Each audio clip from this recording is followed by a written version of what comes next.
Good afternoon, Sir Inano, and good afternoon, Bat 3A. I'm Jason Buenaobra Sarsuela, taking up Bachelor of Agricultural Technology, Year 3, Block A. So today, one of the topics to be discussed is all about insects, and I'll be discussing that. At the end of the discussion, we are expected to, first, understand the insect morphology, second, determine and learn the function of insects' body parts, and lastly, apprehend the life cycle of insects. Let's get started.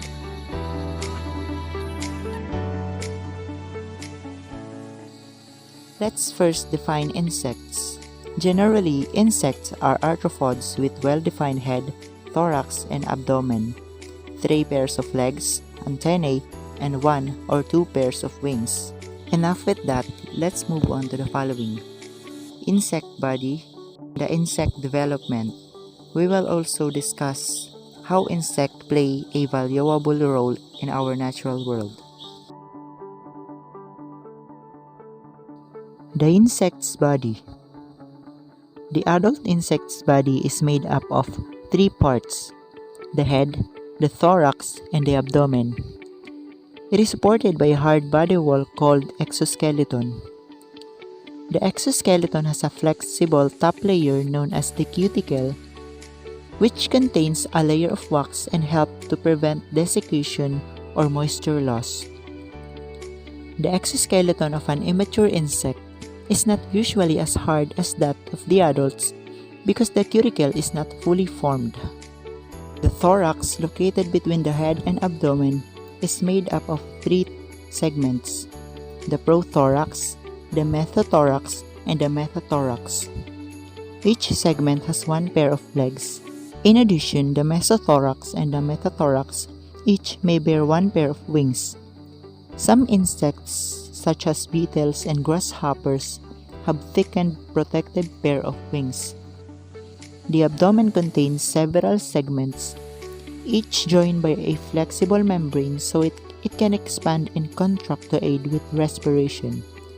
Some insects have tail-like appendages at the end of the abdomen, referred to as cerci. The legs. An important classification characteristic of insect is the presence of 3 pairs of jointed legs. Almost all adult insects have legs, and some immatures do not have legs but will as adults. An insect's legs are adapted according to how the insect lives and behaves. For example, if an insect hops a lot to avoid predators, then the femur is greatly enlarged, as is the case with grasshoppers.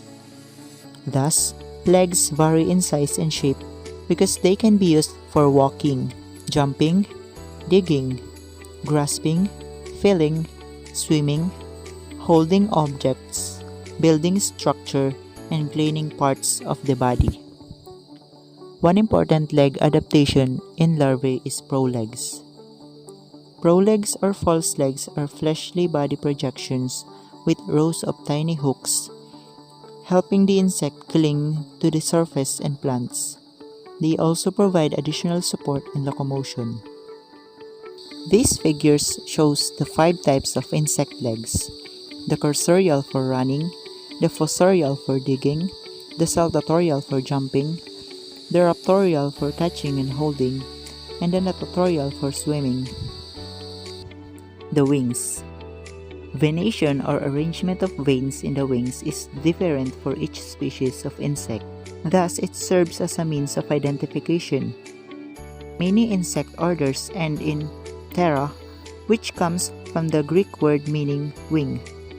For instance, Hemiptera means half-winged, Hymenoptera means membrane-winged, and Diptera means 2-winged.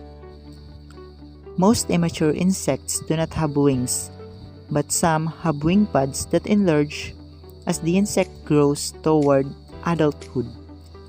One wing modification of flies is the presence of halters, which are small, nabbed structure that replace the hind pair of wings and aid in balance. This figure shows the 6 types of insect wings. scaly, flattened scales with hair. Elytra, a hard protective cover wings. Hemelytra, half leathery and half membranous. Membranous is the transparent. The tegmina is the leathery. Halters or club-like. The antennae. The antennae are a prominent and distinctive feature of most insects, and a pair is always present on the adult's head. Antennae are located between or in front of the eyes and are segmented structure that vary greatly in form and complexity. They are primarily organs of smell but can serve other functions such as sensing humidity levels, sound, flight airspeed, taste, direction, and touch. This figure shows the various types of insect antennae. First is geniculate or elbowed, plumose or feathery. The pectinate is comb-like. The serrate is saw-toothed. The clavate or gradual clav. The filiform or thread-like. The aristate and cetaceous are bristle-like. Moniliform is bread-like. Lamellate is finger-like. And capitate is clubbed. The mouth parts. The most remarkable and complicated structural feature of insect is the mouth. Just like insect legs, mouth parts vary in form and function based on where and how an insect lives and what it feeds upon. Each type of mouth is made up of several basic, common structure, but some may be greatly reduced while others are enlarged. Chewing mouth parts, which consist of mandibles and other parts, work together to hold or pinch, maneuver, chew, and deliver chewed food to the mouth. An example of a chewing lapping mouthpart is the honeybee's mouth, which is composed of mandibles and its extendable tongue. These components work together to help the bee chew, mold wax, suck up nectar, and regurgitate fluids to feed the young. Siphoning mouthparts are common with butterflies and moths. No mandibles are present, only a long, flexible tube is used to insert into flowers to extract nectar. Piercing sucking mouthpart occurs with true bugs, aphids, and mosquitoes. This type of mouthpart is a sharp and the tip and is inserted into plants or animals to withdraw nutrients. These figures shows the 5 types of insect mouthparts. First is for siphoning, second is for sponging, third is for chewing and lapping, fourth is for pursing or sucking, and the last one is for chewing. The insect development. One of the distinctive features of insect is metamorphosis. The term is a combination of 2 Greek words, meta, meaning change, and morphe, meaning form. It is commonly defined as an abrupt change in form or structure and refers to all stages of development. There are 3 types of metamorphosis: complete, gradual, and incomplete. A fourth is termed as no metamorphosis. Complete metamorphosis includes the egg, larva, pupa, and adult stage.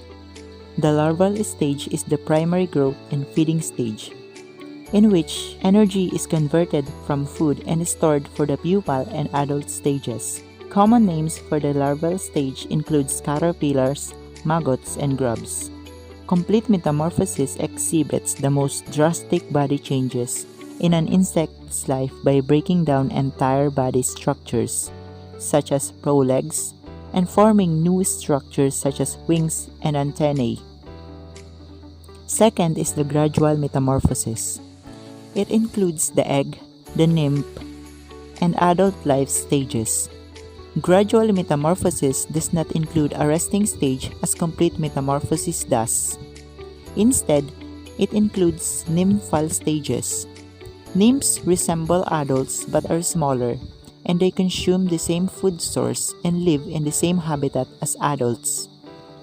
The third is incomplete metamorphosis. It includes the egg, the naiad, and adult life stages.